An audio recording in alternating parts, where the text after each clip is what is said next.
আজ থেকে 100 বছর পর ক্যালেন্ডারের পাতায় যখন 2124 সাল, আমাদের প্রায় প্রত্যেকের দেহ তখন মাটির নিচে, অস্তিত্ব তখন রূহের জগতে।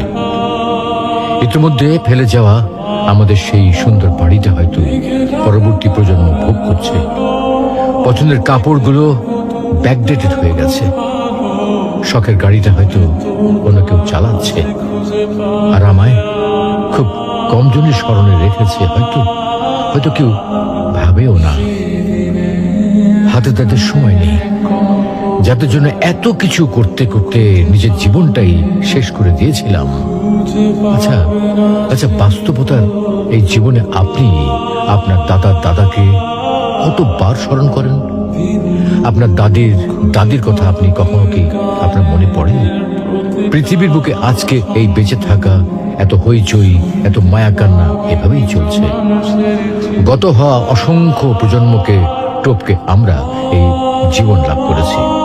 তেমনি ভাবে আগামীতে অসংখ্য প্রজন্মের ভিড়ে হারিয়ে যাবে আমাদের এই জীবন। কিন্তু খুব কম লোকই সময় পায় ফেলে যাওয়া জীবনটা একটু ফিরে দেখার।